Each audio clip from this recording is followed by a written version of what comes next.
Hürmetli vatandaş, bugünkü leksiyalarımızı sözleyimiz. Leksiya dese de gacırız, Washington'dan sözleyimiz. Bugünkü islağı 2019 yıl 3. ayının 29. günü haftaga cuma. Aslında ben eysem tabiatını yaxşı ko'radigan bir adam edim, shundoq buyum bor edi. Talaga chiqib so'zlaydigan vaqtlarim keldi. Hozir Washingtonga bahor keldi.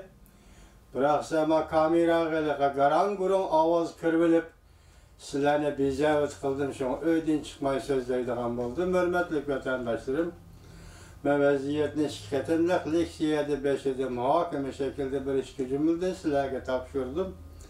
Bugün endi sizlar bilan o'rtoqlashadiganimiz shu vaziyat to'g'risida muhokama. Qo'shimcha bir ishki xabar bor. Bu xabarni leksiya sifatida sizlarga tashlayman. Endi birinchi xabar mundaq. Tibetning mustaqilligi uchun referendum. Yoki umumiy xalq bilan tashlashga bo'lamdi deb savol qo'ydi. Jungo amaldorlari g'azablandi. Muxbir shunday savol qo'ydi. Jungo amaldorlari g'azablandi. Mavzuli xabar 3. ayning 27 kuni erkinlik vaqt gazetida e'lon qilindi xabar. Bunday boshqa. Jungo davlat mahkamasi axborot xonasi bugun 27 kuni ulug' olqish Tibet'te demokratik islohot ilib borganligining 60 yili mavzuliq oqtoshliq kitob e'lon qildi. Diqqatda 3. ayning 18 kuni Mustamlik Uyg'uriston to'g'risida oqtoshliq kitob e'lon qildi. Endi 27 kuni bir haftadagidek atlab 27 kuni Tibet to'g'risida oqtoshliq kitob e'lon qildi. Tibetning atalmış yeni qiyofatini kavdlandirib turadi bu oqtoshliq kitob. Chet el matbuotlari yuz xatir qilmayib, bevosita savol qo'yib, nima uchun Tibetning mustaqilligi to'g'risida referendum o'tkazishga ruxsat qilinmaydi? dedi. Bunga qarta Tibet avtonom rayonining bir nafari hayiti sakrab, chichonishib turib, vaqirab turib, divaylab turib, Tibet ezelden tartib Jungo'nun bir qismi dedi. Jungo matbuotları mundaq dedi. Jungo davlat mahkamasi axborot xonasi Tibet to'g'risida oqtoshliq kitob e'lon qilib, navbatda Tibet xalqi xushal turmush ko'chiryapti. Axborot e'lon qilish yig'inida Jungo'ning ajallik yerdan tutib elib muxbirlar Ava yaxşı turmuş ko'chiryapti dedi Tibetning rahbari. Muxbirlar bevosita savol qo'yib, nima uchun Tibet fuqarolarining o'z taqdirini o'zi belgilaydigan kelgusiga bilat tashlashga yoki referendum o'tkazishga yo'l qo'yilmaydi deb savol qo'ydi. Tibetning boshlig'i Lobo Dunjo sakrab chichonishib, Tibet mustaqilligi degan bundaq gap yo'q, dedi. Lobo Dunjo bundaq ko'rsatdi. Tibet azaldan tartib Jungo'ning bir qismi, ayrılmaz bir qismi. Atalmış Tibet mustaqilligi o'tmishdan kapitalizm bir qo'li bilan yasab chiqqan. Dunyoda har qanday bir davlat Tibetning mustaqilligini e'tirof qilgan emas. Dalay Lama'ning sargardan hukumati qonunsiz va inovatsizdir. Bu Jumbo Tibetning boshlig'i muxbirning savoliga shunday javob berdi. Endilikdagi bugunlarning vaziyatga aloqador bunday mavzular bilan tanishib qo'ygan vatandoshlar. Reuters Amerika Jungo savdo suhbati umumiyuzlik ilgirlashga erishdi. Lekin qiyin masalalar yana mavjud. Amerika ovozi 3. ayning 28 kuni.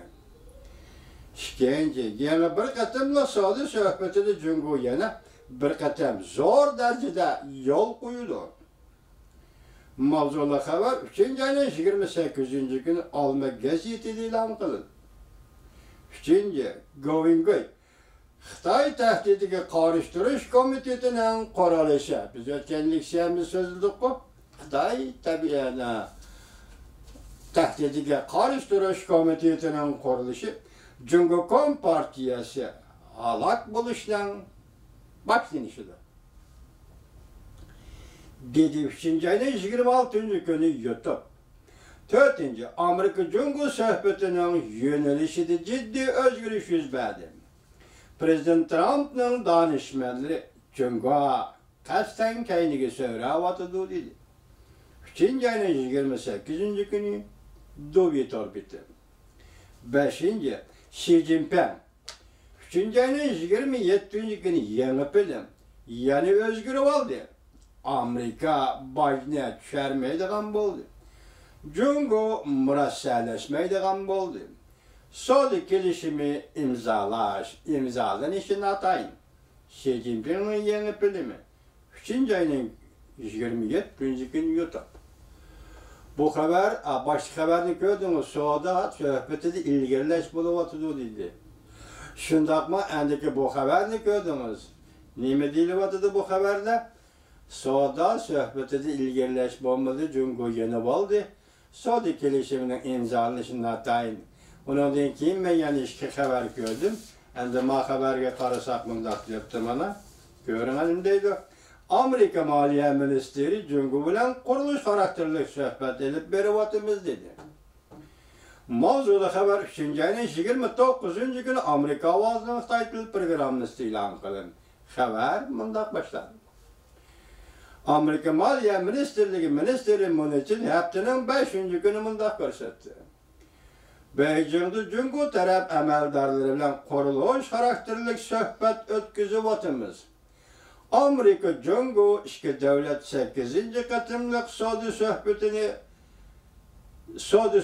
vakitçirildi 8. katımlık yani sodu uruşunu pesayetilen iktisat sodu söhbeti ötküzüvatıdır. Amerika Sodu Ministeri Muriçenetinin 5. günü cüme söhbetini başlaştım burun mındak dedi. Perşembe günü kaçta nihayet muvaffakiyetlik hizmet ziyafetiga katlaştık. Maliye Ministeri Muniçen ve Amerika'nın Sodu vekiliyle aytacak. Değerli hazır Beijing'de 8. nöbetlik soda iktisat söhbetiga katlaşıp Amerika Jungo o'rtasidagi soda urushini oxirlashtirishni qo'lga keltirmoqchi bo'lyapti.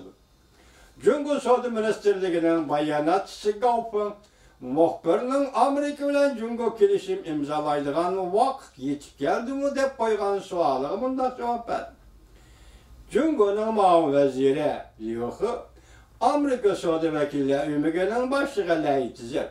Ve Maliye Ministeri Munich'in iktisat soda masalasi bo'yicha ko'p qatam telefon suhbati elib berib, ikki taraf qisman ilgirlashga erishdi ekan, yana nurg'un xizmatlar bor, tamomlashimiz kerak.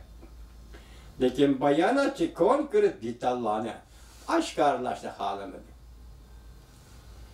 O'xshashda bir vaqtda Amerika Qo'shma Shtatlarining prezidenti Trump haftaning 4. günü yani 27. günü mundaq ko'rsatdi. Amerika Jungo Soda söhbetining Jungo Soda söhbeti yaxshi ilgarilayotdi. Prezident Trumpning gapi oyoqlashdi. Amerika Jungo hamda muxbirning gapi Amerika Jungo ikki davlatdan o'rinlashtirishi bo'yicha muavin vazir Liuxi Washingtonga kelib suhbatga qatnashdi, ya'ni kelar hafta. Demak, Beijingda suhbat o'tkazishdi, qaytib kelib Liuxi Washingtonda suhbatga qatnashdi, kelar hafta.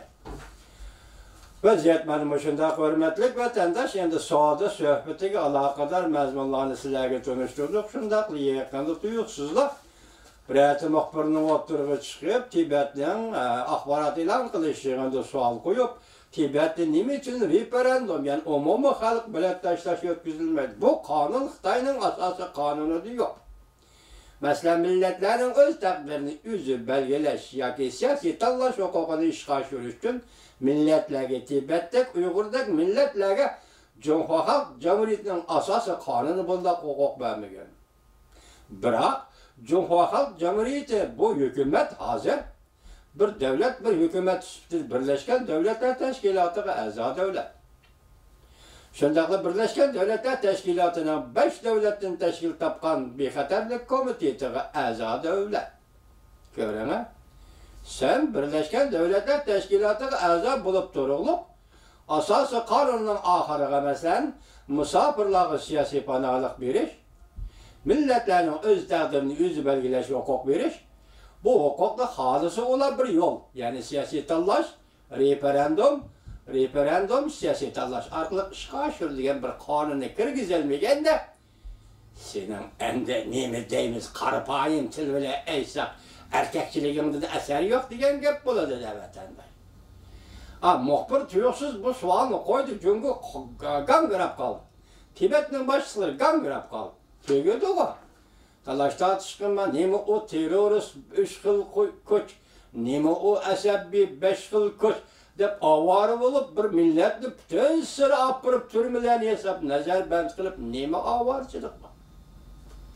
Dunyo ko'rsatayotgan o'zining vahshiyligi. Vahshiyligingdan boshqa hech qanday gap yo'q. Dunyoning ko'rayotgani sening vahshiylik. Bu tadbir, siyoset, millet asimilatsiya qilib, nomni shunday aytiladi. Lekin sen Cumhuriyet Halk Cumhuriyeti bugün bütün kıyafetini, asli mahiyetini bütün dünya aşkarlar. Vahşilik.